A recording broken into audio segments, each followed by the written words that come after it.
में कहने लगा, कितना दियानतदार इंसान है कि सिर्फ एक सेब के लिए इतनी दूर से चलकर माफी मांगने आ गया। मैंने अपनी जिंदगी में बहुत से लोग देखे हैं, लेकिन ऐसा सच्चा और शरीफ आदमी कभी नहीं देखा। फिर उसने कहा, मैं तुम्हें मुआफ कर सकता हूँ, लेकिन एक शर्त पर। हजरत अबू सालेह मूसा रहमतुल्लाह अलैह ने कहा, मैं हर सजा बर्दाश्त करने के लिए तैयार हूँ, आप जो कहेंगे मैं वही करूँगा।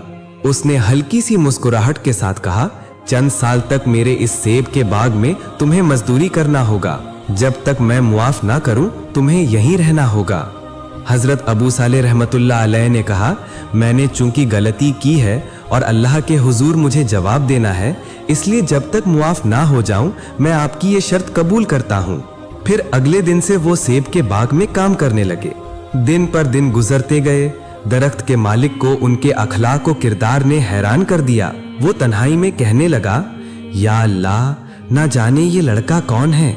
ऐसा शरीफ, नेक और दियानतदार शख्स मैंने कभी नहीं देखा। सिर्फ एक सेब खाने के लिए जो सालों मजदूरी करने में आर न समझे, वो यकीनन अल्लाह से डरने वाला है। वो सिर्फ दुनिया की नहीं बल्कि आखिरत की भी फिक्र करता था।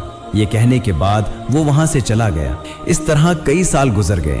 एक दिन हजरत अबू सालेह मूसा रहमतुल्लाह अलैह उसके पास आए और कहा, अब आप मुझे रुखसत करें, मुझे मुआफ कर दें, मेरा घर वापस जाने का वक्त आ गया है। तब उस सेब के दरख्त के मालिक ने कहा, मैं तुम्हें मुआफ तो कर सकता हूं, लेकिन एक और शर्त है। अगर ये शर्त पूरी ना कर सको तो मुआफी मेरे लिए मुमकिन नहीं। हजरत अबू सालेह मूसा रहमतुल्लाह अलैह ने कहा, आपकी दूसरी शर्त क्या है? उस शख्स ने कहा, मेरी एक जवान शादी के लायक बेटी है, तुम्हें उससे निकाह करना होगा, तभी मैं मुआफ कर सकूंगा। अबू सालेह मूसा रहमतुल्लाह अलैह ने कहा, अगर निकाह के बाद आप मुआफ कर दें तो मैं शादी के लिए तैयार हूं। उस शख्स ने कहा, अच्छे से सोच लो, मेरी ये बेटी गूंगी है, बात नहीं कर सकती, ये अंधी है, देख नहीं सकती, और ये लंगड़ी है, क्या तुम फिर भी उससे निकाह करोगे? हजरत अबू सालेह मूसा रहमतुल्लाह अलैह ने जवाब दिया, अगर आपने अब मुझे मुआफ ना किया तो क़यामत के दिन में क्या जवाब दूंगा? मैं आपकी शर्त मंजूर करता हूं। फिर उनका निकाह कर दिया गया। सबसे पहले जब हजरत अबू सालेह मूसा रहमतुल्लाह अलैह कमरे में दाखिल हुए और सलाम किया तो दूसरी तरफ से जवाब आया।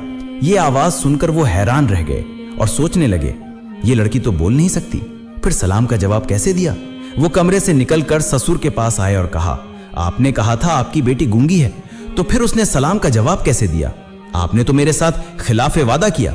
उसने कहा, हाँ, मैंने कहा था कि मेरी बेटी गूंगी है, इसका मतलब यह है कि उसने बचपन से आज तक किसी गैर मर्द से बात नहीं की, इसलिए वो गूंगी है। मैंने कहा था कि वो अंधी है, इसलिए